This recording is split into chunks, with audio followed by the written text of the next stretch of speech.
Hello everybody, welcome to Swim Sense. This is episode 12 where Dad and I are going to be covering week 8 of the butterfly microcycle. So this is our final week of butterfly, and we could do another episode recapping, or we could just do that today. But this would be the final week, going through all 8 weeks as we've gone through in previous weeks. And it is kicking. So we're going to start off with kicking. Yeah, kicking. What would you say on the butterfly kick? We'd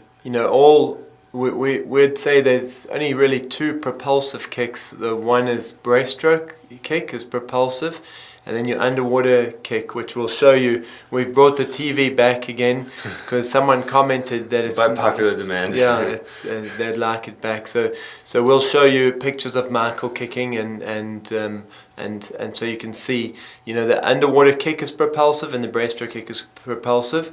But otherwise, the butterfly kick is mainly to keep Michael's hips high to the water, high on the surface. And both kicks you'll see are about the same size, and just our main function is to keep the body right up near the surface of the water where we create less drag. Yeah. So there's two key things that are kind of untraditional in terms to what people are often taught with kicking is one, like Dad was saying, our two kicks, both of them are even, they're pretty much the same size. It's not like one's bigger to get yourself launched out and one's smaller. It's evenly kicked out, or even force, I guess. And then the other would be, like Dad was saying, our kick is mainly for balance. Obviously there's a bit of propulsion that comes from it, because if you didn't kick you'd go a little slower. But a lot of that is created by resistance, drag that is caused by your legs dropping, obviously if you're not kicking. So as we watch the videos and we show you guys, our kick is to balance, keep your hips up, and to just help make it easier on your arms. And I think usually you'd see on flyers that the launch kick would be bigger, but because most times people are undulating, so the body, they're trying to be like a dolphin, which we're not. Yeah. You always think about we are like a seal or a penguin, and so we use our front appendages, and then the tail really is there to guide. If you ever watch them swimming, balance. Yeah. So Michael, we're not undulating in the stroke as much. So we're trying to stay as flat as possible, so the kick doesn't have to be big, because we're not trying to undulate at all. Yeah. So we'll jump on and show you on the screen, and I'll show you his propulsive kick under the water, leading into the stroke, and then obviously the kick in the butterfly. Yeah. And then did we want to go over how we kind of have been training our underwater kick?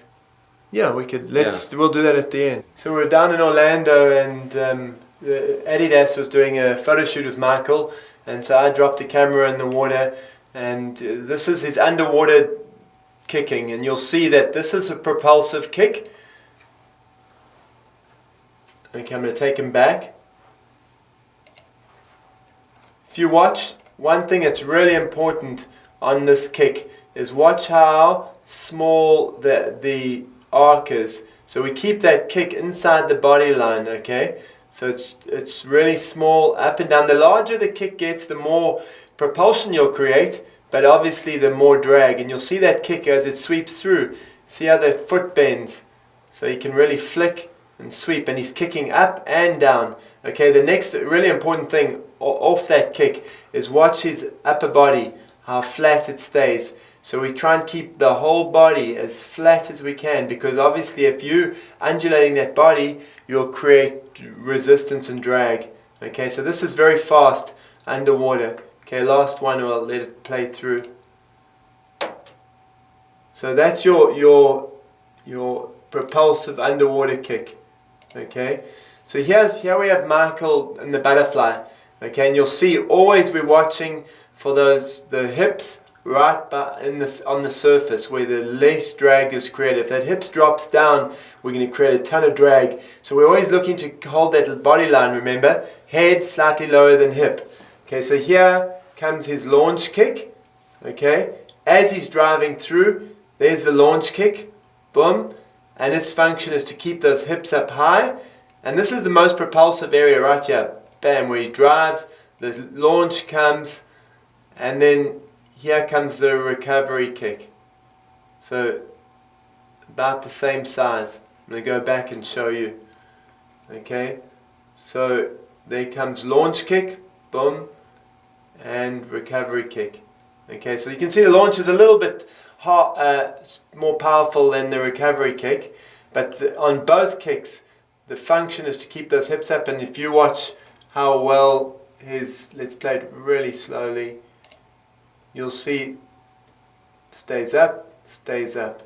Okay, so we keep that body up high the whole time.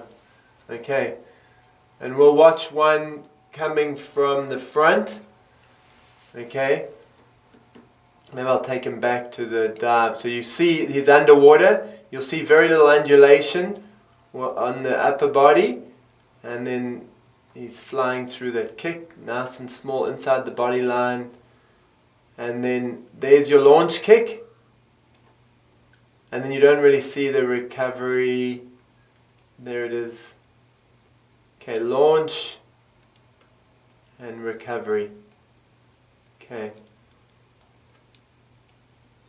So both kicks are practically the same size, and the function is to keep those hips high, keep the body in that nice streamline. Okay, very little undulation. And that would be the kick for the butterfly. Okay, so as you guys have really noticed, the kick microcycle is pretty simple. There's not a whole lot to like change and make like huge ingrains on, but it's really like, you know, being the simplicity is huge in it. So like, although it's easy and simple task, it's really important that you get those things right, because it can really affect the other parts of the stroke, just like the other previous microcycles. But one thing I wanted to share with you as well was kind of just in a nutshell how we have been working on our underwater kicking.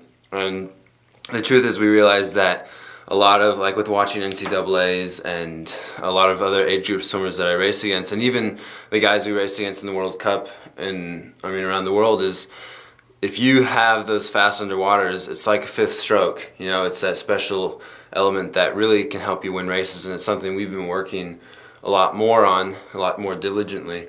So I guess how... Yeah, and if you think about it, 60% of the race, right, in short course yards, can be done underwater. And you absolutely are faster underwater. As long as your entry or your push off the wall is fast, you know, you can hold that speed for a long way. And so we've been really working on Michael's underwaters, because we know it's been missing. You know, we've worked on it, but and he does a good first underwater to the 15, but then he doesn't commit to do the second underwater off the wall. And so what we've done is we've made it mandatory that he does 8 to 10 kicks off every single wall, whether we're doing 100 pace, 200 pace, whatever we're doing, he has to have an hour count. And if he misses, if he goes 7 kicks, then that repeat doesn't count. So it's really, really important, and it's just basically like we speak about training your mind, you know, training the body. The body now, he does that every single time when he comes to a race. That's what he'll do. Yeah, so we've been doing this for, is this the 3rd week now? Yeah, 3rd week. Yeah, so it's been 3 whole weeks, and obviously the first week and a half was really, really difficult. I was just sore, obviously, because it was new to me, new stroke kind of. And so training the new neurological patterns for my legs and getting the movement and just that, breaking it down. But now it's really become not easy, but to a point where I can see the benefits and I can see the gains and stuff. And it's been really exciting. So hopefully races to come we can really go a lot faster because of it. Yeah, and we on our way on Wednesday to Mesa, to the Pro-Am, so it'll be really fun to test out and see where he's at, especially in his breaststroke. Breaststroke training's been going really well. Yeah, so excited to race. Yeah, it's going to be exciting. Been doing a lot of work and haven't been changing a lot of things other than just putting more yards at race pace, and that's something we've been striving for. Yeah. And it's not like these are long distance yards that are slowly swum, and everything we do has a purpose, as you guys know. Yeah, I mean, working hard on getting his eyes down in the breaststroke so he keeps that body flat, maintaining streamline, and staying high in the water. And so he's been looking good, and so it'll be a fun trip out to Mesa. But now we're just rambling, so I hope you guys enjoyed the Microcycle 8. That's it really for the butterfly microcycle. And I guess next week you guys will have to find out what we're moving on to. So yeah. Awesome. Thank you. This is how we do it. This is how